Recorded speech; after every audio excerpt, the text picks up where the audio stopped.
Hello and welcome everyone. आज मैं आपको न्यू एजुकेशन पॉलिसी के बारे में कंप्लीट एंड करेक्ट इन्फॉर्मेशन देने के लिए आया हूं। न्यू एजुकेशन पॉलिसी से रिलेटेड बहुत सारे सवाल आपके मन में रहे होंगे, जिनमें से कुछ के जवाब आपको मिल चुके होंगे और कुछ के जवाब आप अभी भी सर्च कर रहे होंगे।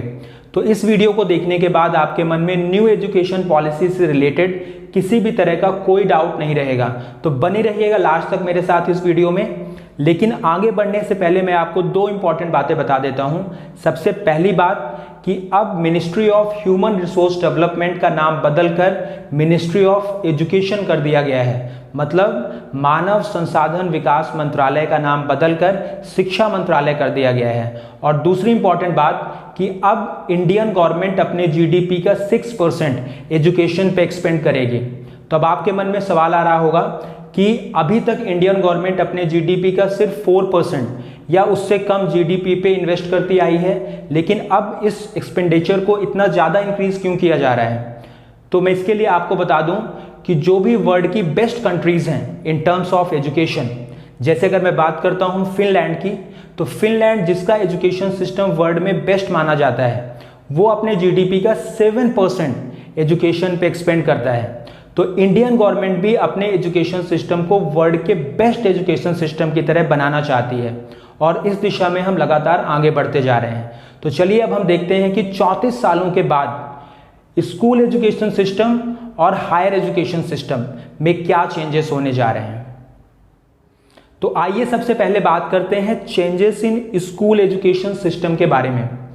अभी तक स्कूल एजुकेशन 10+2 सिस्टम के अकॉर्डिंग चल रहा है, लेकिन न्यू एजुकेशन पॉलिसी के अकॉर्डिंग इसे चेंज करके 5+3+3+4 के सिस्टम में कन्वर्ट कर दिया गया है। ये 5+3+3+4 क्या है, ये मैं आपको डिटेल में बताता हूँ। इसमें जो पहली स्टेज होगी उसे फाउंडेशन स्टेज नाम दिया गया है। इस फाउंडेशन स्टेज के 5 इयर्स में से पहले 3 साल प्री प्राइमरी के लिए होंगे, जिसमें सिर्फ खेल कूद और को करिकुलर एक्टिविटीज पे ध्यान दिया जाएगा और किताबों के बर्डन को कम किया जाएगा। उसके बाद के जो 2 साल होंगे वो फर्स्ट और सेकेंड क्लास के लिए होंगे। ये थी फर्स्ट स्टेज। इसके बाद का जो दूसरा स्टेज है उसमें क्लास 3 से लेके क्लास 5 तक की पढ़ाई होगी। इस सेकेंड स्टेज में साइंस, मैथ, सोशल साइंस और ह्यूमैनिटीज जैसे सब्जेक्ट्स को इंट्रोड्यूस कराया जाएगा। मीन्स इनका सिर्फ एलिमेंट्री नॉलेज दिया जाएगा। मैं आपको बता दूं कि जो पहले 2 स्टेज हैं उनकी पढ़ाई अब मातृभाषा, स्थानीय भाषा और राष्ट्रभाषा में की जा सकेगी और अंग्रेजी की अनिवार्यता को खत्म कर दिया गया है। अब हम चलते हैं थर्ड स्टेज की तरफ, मतलब मिडिल स्टेज की तरफ। तो मिडिल स्टेज में क्लास 6 से लेके क्लास 8 तक की पढ़ाई होगी। इस स्टेज के अंदर जो भी पढ़ाई बच्चे ने 3rd से 5th तक की थी उसी को थोड़ा सा हायर लेवल पे ले जाया जाएगा और थोड़ा सा उसका एलेबोरेटेड नॉलेज दिया जाएगा। इसके बाद हम आते हैं स्कूल एजुकेशन सिस्टम के लास्ट फेज की तरफ, that is 9 to 12th class. ये एक बहुत ही इंपॉर्टेंट फेज है। इसके अंदर 3 मेजर चेंजेस किए गए हैं। सबसे पहला चेंज ये है कि स्ट्रीम सिस्टम को खत्म कर दिया गया है। जैसा कि आपको पता है कि अभी तक बच्चा 10th क्लास के बाद स्ट्रीम चूज करता था, मतलब साइंस या कॉमर्स या ह्यूमैनिटीज स्ट्रीम चूज करता था, लेकिन अब 9th क्लास के बाद ही ये सिस्टम स्टार्ट होगा। लेकिन स्ट्रीम चूज नहीं करना है अब, मीन्स अब फिजिक्स के साथ आप पॉलिटिकल साइंस भी पढ़ सकते हैं और केमिस्ट्री के साथ आप हिस्ट्री भी पढ़ सकते हैं। तो किसी तरह का ऐसा कोई कॉम्बिनेशन नहीं होगा, बच्चा अपनी पसंद के अकॉर्डिंग सब्जेक्ट चूज कर सकता है। दूसरा जो मेजर चेंज है वो ये है कि अब सेमेस्टर सिस्टम को इंट्रोड्यूस किया गया है। मतलब अभी तक सिर्फ साल में 1 बार एग्जाम होता था, एनुअल एग्जामिनेशन होता था, लेकिन अब साल में 2 बार, मतलब हर 6 महीने में एक एग्जाम होगा और दोनों सेमेस्टर के बेसिस पे आपको ओवरऑल रिजल्ट दिया जाएगा। तो ये दूसरा मेजर चेंज था। तीसरा मेजर चेंज ये है कि अब जो आपका असेसमेंट होगा, मतलब 9 से 12 तक के बच्चों का जो असेसमेंट होगा वो 360 डिग्री असेसमेंट है। इसका मतलब ये हुआ कि अब सिर्फ एकेडमिक्स के बेसिस पे मार्क्स नहीं होंगे, अब स्पोर्ट्स, को curricular activities, behaviour of child, इस बेसिस पे भी मार्क्स रहेंगे। इसके अलावा पहले के टाइम पे मतलब अभी जो सिस्टम चल रहा है उसके अकॉर्डिंग सिर्फ टीचर्स ग्रेडिंग करते थे, मतलब सिर्फ टीचर्स बच्चे को मार्क्स देते थे।